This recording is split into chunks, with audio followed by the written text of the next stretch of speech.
Keep Wonosobo Asri Forever. Assalamualaikum Sobat Citra di Wonosobo dan di mana-mana. Jumpa kembali bersama Ricky Wibisana. Apa kabar? Semoga sehat selalu ya. Seperti biasa di hari Kamis, Sobat Citra, Ricky kembali hadir menemani Anda di TTS Tanya Tenaga Kesehatan. Citra FM bekerja sama dengan Puskesmas Wonosobo 1 ya.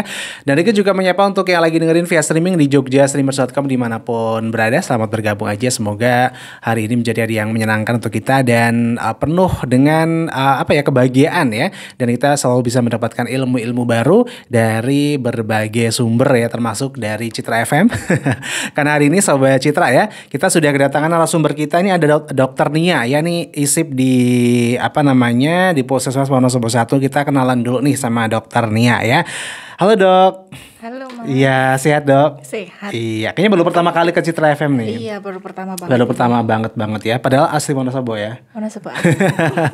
Oke, Dokter Nia ini sedang ISIP ya? Iya benar, ISIP di Puskesmas Wonosobo 1 di bagian apa Dok? Di bagian dokter umum. Dokter umum ya. Oke, di mic-nya lebih didekatin lagi Dok ya. Kayaknya dokternya lebih tinggi ya. Oke, udah berapa lama Dokter Nia di ISIP di Puskesmas Wonosobo 1? Ini kurang lebih 4 bulan. 4 bulan ya? Kurang 2 bulan lagi. Oh, 2 bulan lagi. Habis itu kemana? Habis itu kita mencari infoloker. Boleh ya. Oke, mau di Wonosobo aja atau mau di mana nih? Serezekinya ya. Serezekinya aja. Yang penting di mana aja ditugaskan, di mana aja. Pokoknya tetap ini ya Dok ya, manfaat. Mengabdi ya. Iya. Bermanfaat untuk semuanya ya. Oke, ini udah 4 bulan di Puskesmas Wonosobo 1 ya Dok ya. Tapi kok baru pertama kali ke Citra ya?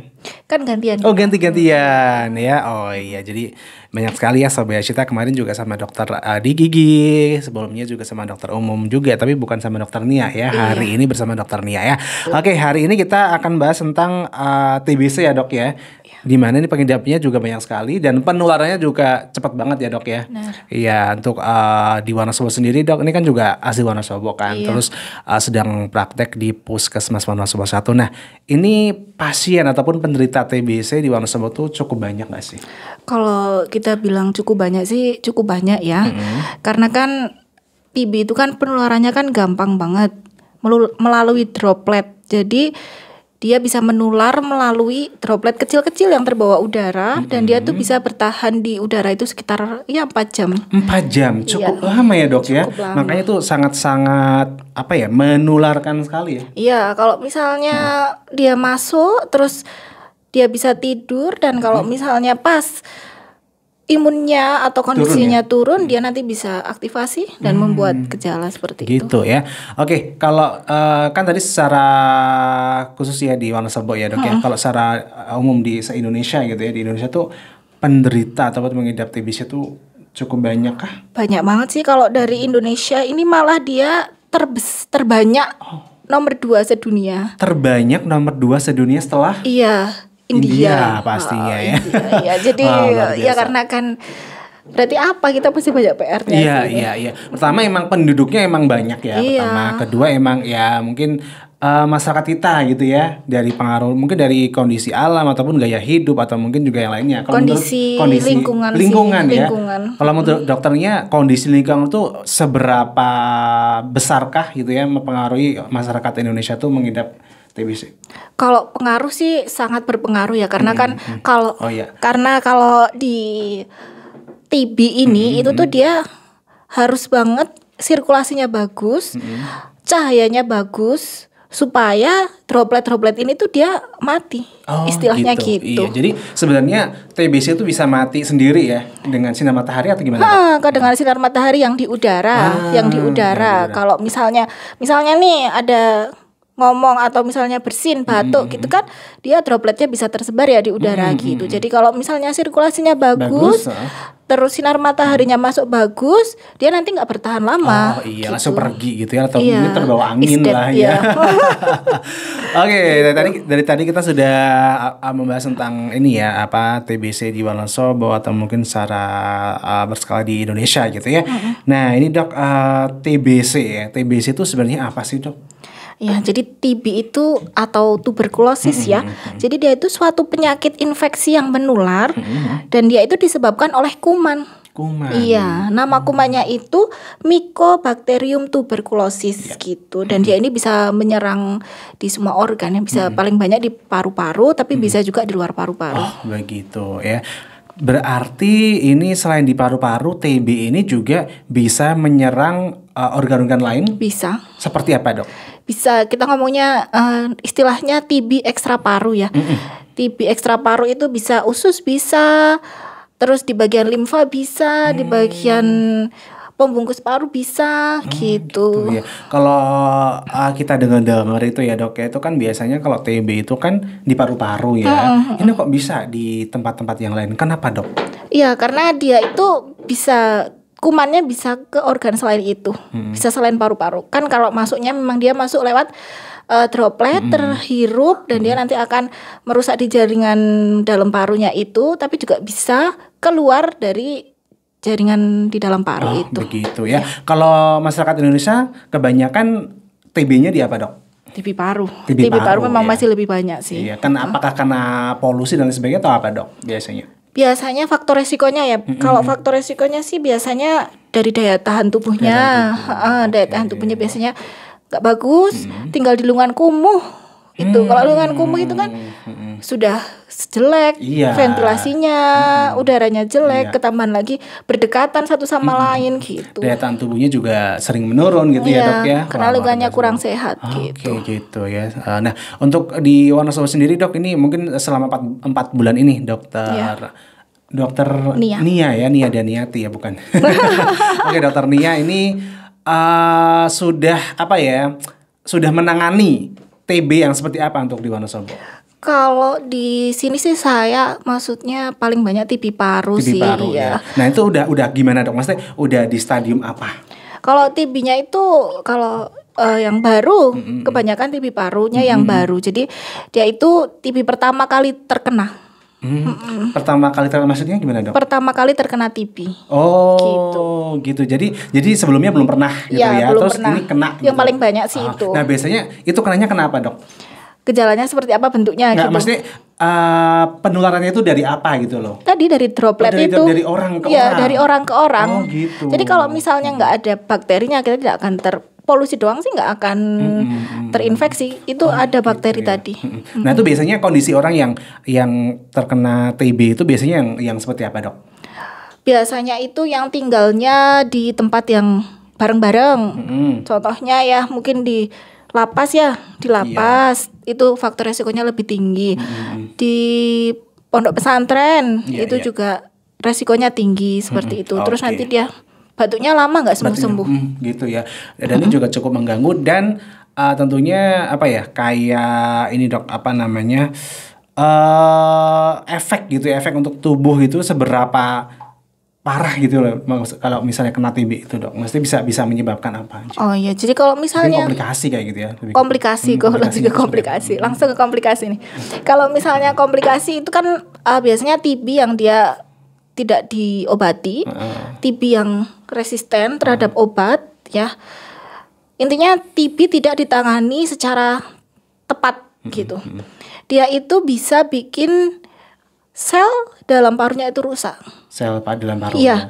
Jadinya kalau di paru ya, TB. Kalau di paru itu biasanya paling merusak jaringan. Iya, TB itu bisa merusak jaringan. Bisa cepat gitu ya. Iya, dia bisa merusak jaringan kalau tidak diobati, sehingga kalau misalnya parunya rusak, dia nanti akan tandanya tuh berdarah, ada batuk darah. Oh, iya, batuk darah. Kalau udah batuk darah itu berarti udah apa Dok? Ya istilahnya udah rusak ya, ada kerusakan kerusakan jaringan atau sel begitu ya. Iya, kerusakan jaringan cukup mengerikan juga ya Sobat Citra ya. Jadi selain merusak jaringan Dok, ini ada itu lagi nggak, mesti kayak efek? Ya, jadi dia itu kalau TB itu gejalanya ya, dia itu nanti tidak nafsu makan. Tidak nafsu makan. Jadi biasanya kurus-kurus. Penurunannya itu cepat. Oh, begitu. Penurunannya cepat. Jadi ya nanti jadi gampang sakit. Ya memang sudah sakit juga. Jadi memang dari daya tahan tubuhnya pun jadi kurang bagus karena nafsu makan menurun, berat badan turun gitu. Oke, gitu ya. Jadi banyak hal yang bisa terjadi di dalam tubuh seseorang yang mengidap TBC itu ya dok, ya tuberkulosis tadi ya, begitu ya Sobat Citra. Dan ini biasanya dok untuk gejala orang terkena TB gitu, secara umum ya mungkin entah itu dari paru atau mungkin dari yang lainnya tadi, TB-nya ada yang di usus dan sebagainya, itu gimana dok? Kalau misalnya dari yang paling banyak paru ya. Kalau paru itu dia batuk lebih dari 2 minggu. Batuk tapi nggak pakai pilek. Oh, batuk tapi nggak pakai pilek. Batuknya kering apa itu dok? Ada dahaknya. Tapi nggak pilek. Oh. Jadi kalau misalnya ada pilek ya harusnya kemungkinan kecil adalah itu ya flu ya. Itu kalau misalnya sama pilek biasanya flu gitu ya. Flu. Kalau TB itu dia batuk tanpa pilek ya. Terus habis itu batuk lebih dari 2 minggu, ada demam malam hari, keringat malam hari, penurunan berat badan, penurunan nafsu makan. Ini batuknya bisa terus menerus atau gimana dok? Ya batuk terus, maksudnya ya batuk kan nggak mungkin per detik ya, tapi maksudnya sering batuk ya, maksudnya batuk nggak sembuh-sembuh. Sering ya untuk pas batuk ya, jadi kayak nggak sembuh-sembuh gitu ya dok ya. Oke, ini biasanya selain itu apa dok gejalanya?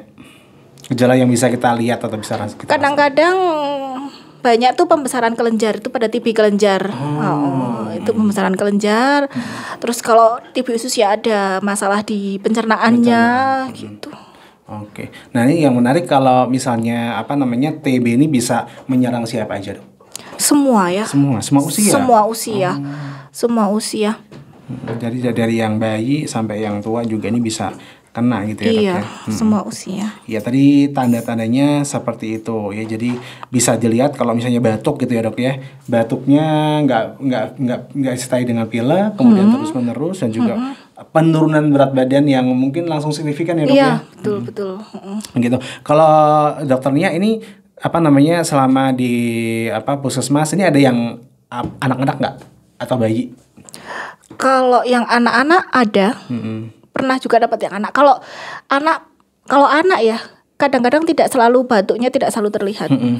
Biasanya penurunan berat badan, nggak nafsu makan, kok nggak naik itu, terus batuknya kok ada batuk-batuk tapi nggak terlalu yang ngigil sekali gitu. Kadang-kadang juga kalau dites mantuknya positif. Oh, gitu. Nah ini tadi juga udah disinggung cara penularannya dok. Mungkin ada cara lain dok nih cara penularannya dari TB ini? Selain dari mungkin droplet ya. Memang dari droplet sih. Ya, dari droplet yang mengandung bakteri itu. Iya, oke. Nah, ini bisa nggak kalau misalnya kita megang sesuatu kemudian itu mungkin habis orang kena TB juga megang itu gitu kan. Itu bisa nular nggak dok? Enggak. Misalnya HP gitu. Iya, misal orang TB terus HP gitu. Enggak. Kalau enggak ada dropletnya enggak masalah. Kalau misalnya di tempat umum gitu kita masih kadang-kadang megang sesuatu gitu kan di tempat umum itu mungkin bisa enggak ada penularan di situ, bisa enggak? Kecil sih, kecil kemungkinan. Jadi kayak orang batuk atau mungkin bersin terusan kita menghirup juga di situ itu langsung kena ya. Itu bisa kalau misalnya kita lagi penurunan imun ya, dia bisa bereaksi. Oh gitu ya, sangat luar biasa sekali ya Sobat Citra. Dan ini tentunya juga kita harus berhati-hati ya dok ya. Nah ini apa sih yang bisa kita lakukan supaya kita bisa terbebas dari TB dok? Untuk menghindari TB itu sebenarnya prinsipnya pola hidup bersih dan sehat ya kak. Jadi pertama yaitu makan makanan bergizi. Jadi gunanya makan makanan bergizi itu untuk meningkatkan daya tahan tubuh kita. Jadi kalau misalnya daya tahan tubuh bagus, kita tidak mudah untuk terserang penyakit. Salah satunya TB itu tadi. Terus selanjutnya juga harus sering-sering membuka jendela supaya sirkulasi dan juga cahaya matahari itu bisa masuk ke dalam ruangan. Sehingga kalau misalnya ada droplet-droplet itu, nanti droplet yang mengandung tuberkulosis, MTB itu dia bisa mati gitu. Terus habis itu kalau pada anak juga imunisasi sesuai program dengan lengkap, olahraga yang teratur dan juga hindari rokok sih. Oh gitu ya. Nih hal-hal yang bisa kita lakukan supaya terhindar dari TB ini ya dok ya. Karena semuanya bisa kena TB ya dok ya. Bisa. Oke gitu ya. Nah dok, ini kan biasanya kalau misalnya orang kena TB itu kan seringnya batuk-batuk ya dok ya. Tapi kan itu belum tentu TB dok. Iya belum. Itu gimana kalau mengetahui orang itu ternyata TB? Jadi harus menggunakan pemeriksaan. Pemeriksaannya itu pemeriksaan dahak. Ya, pemeriksaan cara mendeteksi TBC itu ya dok ya? Iya, jadi harus diperiksa dulu dahaknya itu paling common ya di puskesmas bisa. Kalau secara penglihatan aja dok, itu kalau misalnya kita lihat orang kena TB atau enggak itu gimana dok? Maksudnya kayak yang bisa kita lihat gitu loh? Dari gejalanya tadi sih paling. Dari gejalanya. Ya? Gejala yang sering batuk lama, terus habis itu penurunan berat badan, nafsu makan turun itu tadi. Ya, nah sekarang kita masuk ke pengobatan ya dok ya. Iya, pengobatan TB ini juga apa ya? Unik juga ya dok ya, dimana kan harus minum obat secara terus menerus ya dok ya, dan itu apa namanya memang harus dilakukan. Ini mungkin penjelasan dari dokter Nia nih tentang pengobatan untuk pasien TBC atau orang yang kena TB. Ya, jadi kalau terbukti TCM TB-nya itu positif, itu untuk TB primer itu memang harus pengobatan paling enggak 6 bulan ya. Jadi terdiri dari 2 fase obat. Jadi 2 bulan pertama terus dilanjutkan dengan obat 4 bulan seterusnya. Nah, untuk 2 bulan pertama ini dia diminum setiap hari. Terus untuk tahap lanjutannya itu diminum 3 kali seminggu. Nah, nanti untuk sekarang itu udah ada kombinasi dosis tetap atau KDT, nanti disesuaikan dengan berat badan seperti itu. Oke, gitu ya. Jadi untuk pengobatan sendiri dok ini ya, ini khusus berarti ya dok ya, untuk TB ya dok ya. Iya. Obatnya khusus. Khusus untuk. Nggak dijual bebas. Enggak. Nah ini untuk mendapatkan pengobatan itu sendiri harus kemana dok? Yang pertama pasti ke puskesmas, atau ke rumah sakit bisa seperti itu.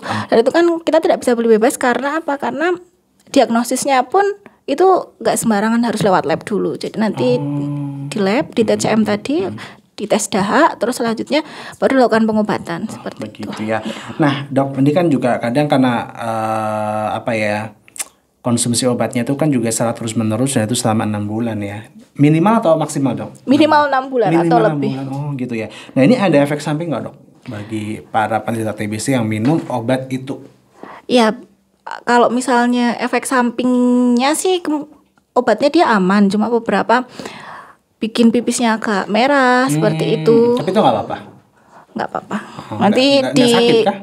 Biasanya sih enggak, tapi itu perlu kalau misalnya seperti itu nanti waktu kontrol dikonsulkan lagi kepada dokter. Tapi, gitu. Oh iya, warna pipisnya kan agak merah. Dari ya, tapi itu darah bukan? Efek obat. Efek obat ya. Jadi untuk sobat kita mungkin yang sedang minum itu terus ada merahnya nih, jangan panik ya dok ya, karena itu ternyata efek obatnya. Mungkin dari warna obatnya atau bagaimana ya dok ya. Oke, gitu ya. Dan mungkin dok ini juga kan tadi sempat disebutkan juga ada TB yang biasa sama TBC yang resisten obat ya. Nah ini bedanya apa sih dok, TBC biasa dengan TBC resisten obat? Kalau TB biasa, biasanya TB primer, TB yang orang pertama kali terkena TB. Kalau TB resisten itu dia penderitanya sudah resisten terhadap obat, salah satu obat TB itu gitu. Jadi nanti pengobatannya harus menggunakan ekstra. Jadi nanti ada kombinasinya sendiri gitu, ada penambahannya gitu. Nah ini kan resisten dok, berarti dia obat udah nggak ini dong, udah nggak bisa bekerja atau gimana dok? Di salah satu gitu, di salah satu kan kalau kombinasi dosis kan kombinasi. Jadi kalau misalnya contohnya itu TB resisten itu kan mungkin ada salah satu dari kombinasi obat TB itu. Nah nanti kalau misalnya ada resisten di situ, nanti pasti dokter akan ngasih kombinasi yang berbeda. Oke. Ini kan minimal kan 6 bulan dok ya. Ada yang di bawah 6 bulan nggak dok? Enggak. Oh enggak ya. Jadi minimal 6 bulan ya. Jadi kalau belum 6 bulan ya jangan berhenti ya dok ya. Iya. Nah ini apa yang bisa terjadi dok sama orang yang minum obat TB kemudian belum 6 bulan udah berhenti? Itu nanti bisa gagal pengobatan. Jadi kalau misal gagal pengobatan itu TB-nya nggak sembuh secara sempurna ya. Kalau misalnya tidak sembuh secara sempurna nanti akan bisa meninggalkan gonfokus. Jadi nanti paru-parunya rusak. Nah gitu. Terus kalau yang lama juga ada juga kasus yang sampai ke CA karena kerusakan dari parenkim. Saya pernah ketemu sih. Awalnya tuh dari TB terus sampai ke CA paru. Oh, begitu ya. Jadi cukup apa namanya mengerikan juga ya dok ya kalau misalnya sampai TB-nya udah menyerang ke ini ya ke organ ya dok ya. Iya, Bisa merusak juga ya. Iya betul, merusak ke jaringan. Iya, oke. Apalagi yang udah apa namanya kena TB tapi gaya hidupnya ini nggak mau berubah ya dok ya. Nah ini untuk yang penderita TB nih dok ya. Untuk penderita TB yang mungkin sekarang sedang menjalani pengobatan atau mungkin juga sekarang udah didiagnosa TBC, ini apa sih yang dilakukan sama mereka dok? Jadi yang pertama minum obat secara rutin. Obatnya harus minum secara rutin. Iya, 2 bulan pertama dilanjutkan tahap lanjutan yang 4 bulan itu. Yang kedua pola hidup bersih dan sehat. Pola hidup bersih dan sehat. Jadi menggunakan makanan itu makan yang bergizi.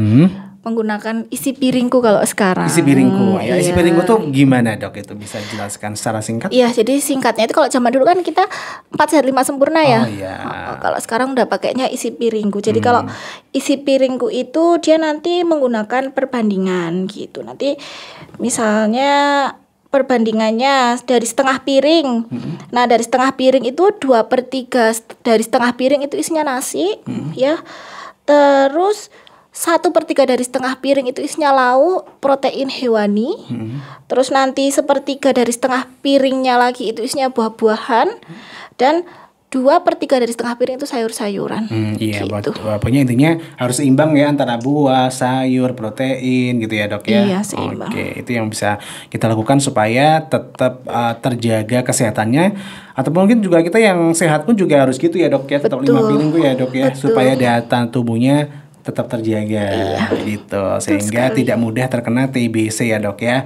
Oke, nah ini dok, ini kan juga kalau misalnya kita di masyarakat ya dok ya, itu kan TBC itu kan biasanya kan stigmanya kan buruk ya, maaf ya, dan itu kayak ada yang dikucilkan dan sebagainya, jangan deket-deket nanti ketularan. Nah ini apa sih yang bisa dilakukan oleh masyarakat dok?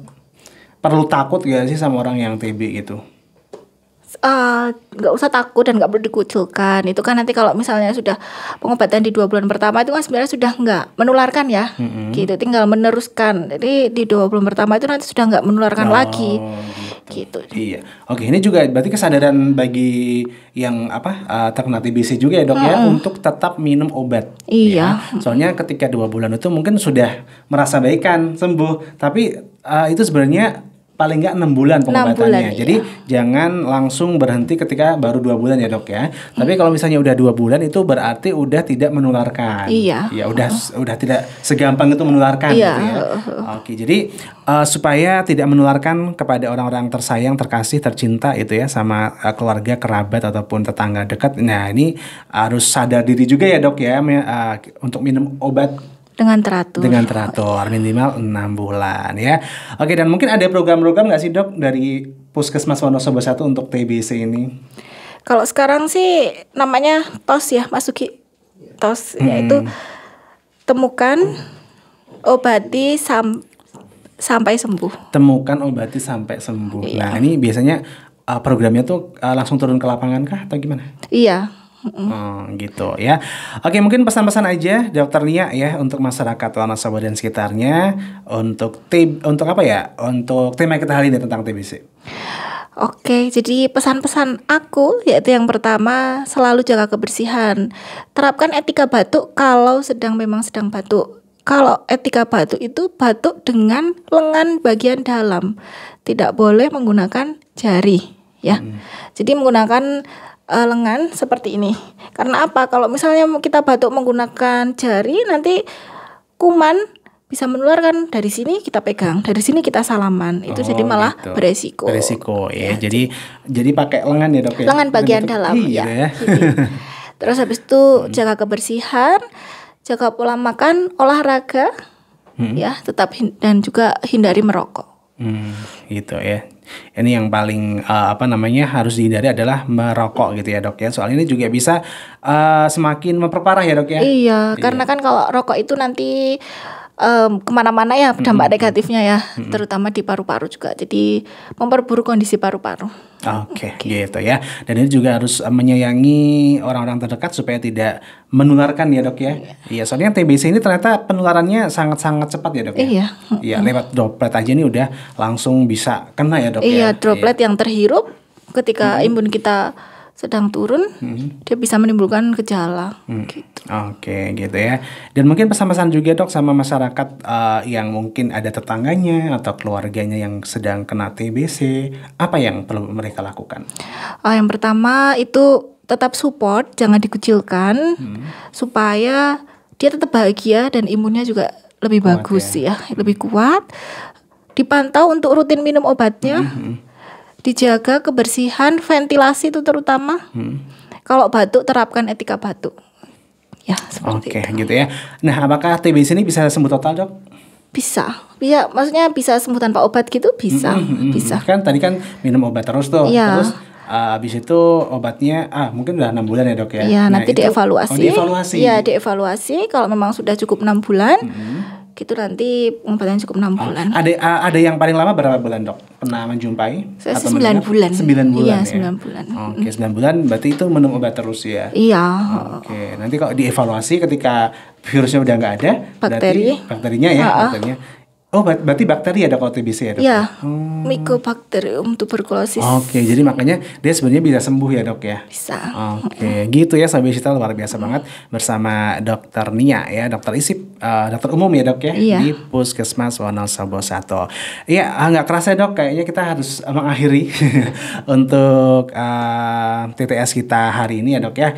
Dan untuk Sobat Cita terus nantikan TTS minggu depan dan Kamis-Kamis selanjutnya setiap hari Kamis jam 10 sampai jam 11 di Citra FM Wonosobo ya. Citra FM bekerja sama dengan Puskesmas Wonosobo 1. Terima kasih Dokter Nia ya, selamat bertugas kembali dok. Terima kasih juga Mas Riki atas waktunya dan kesempatannya. Iya, Dokter Nia juga udah hadir di Citra FM, udah membagikan ilmunya. Semoga bisa bermanfaat ya dok ya. Amin. Iya, nanti bisa dengan tema yang lain ya dok ya. Iya. Gitu ya. Oke, begitu Sobat Citra, sampai jumpa lagi untuk TTS minggu depan. Saya Riki Wibisana pamit, Dokter Nia juga pamit. Keep on Sobat Asi Forever. Wassalamualaikum. Bareng.